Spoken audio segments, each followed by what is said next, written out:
Mike Pompeo leaves tomorrow for North Korea, where he is expected to make arrangements for President Trump's next summit with Kim Jong-un.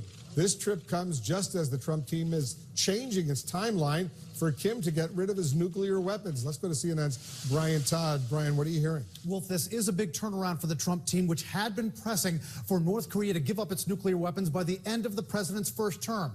Now the Trump team is saying, we'll take our time with Kim, which some are warning will give the dictator way too much leeway.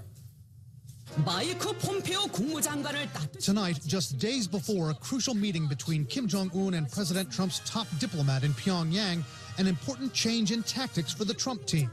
As he prepared to leave for North Korea, Secretary of State Mike Pompeo said the U.S. won't put deadlines on Kim's regime to get rid of its nuclear weapons. We want it fast, but we're not going to play the time game.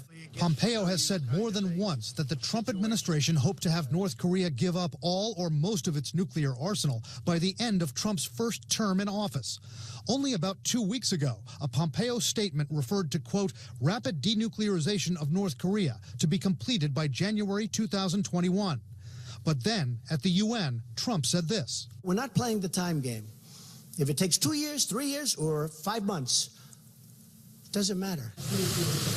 Veteran diplomats give President Trump credit for being flexible with Kim, but they're torn on whether he should give the dictator deadlines. Based on my own experience negotiating in the past with the North Koreans, it's not a good idea to make arbitrary and impractical, unenforceable deadlines, but neither is it a good idea to keep changing your story.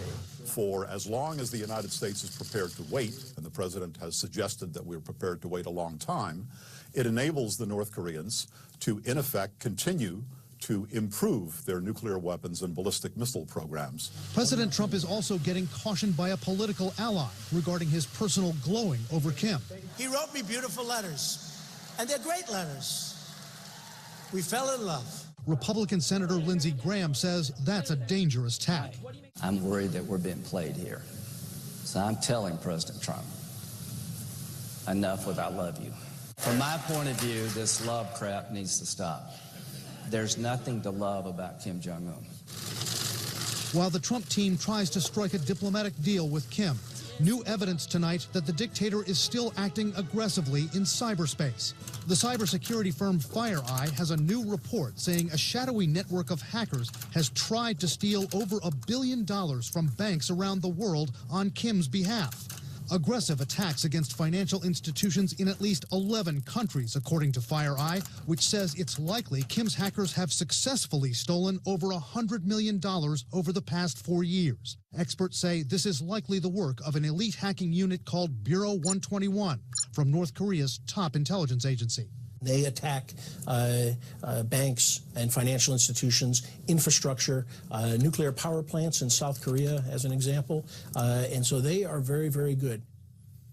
Analysts say Kim Jong-un is likely going to continue to have his hackers move aggressively against banks and against the U.S. and its allies, and they're probably going to target cryptocurrencies like Bitcoin, not just because it's a quick source of much-needed cash for Kim, but because it's also tough to trace these cyber attacks back to Kim. Experts point out it took 4 years for the U.S. to criminally charge a North Korean hacker for that devastating 2014 cyber attack on Sony Pictures. Wolf, it's very hard to trace these attacks back to the dictator. It certainly is. All right, Brian, good report.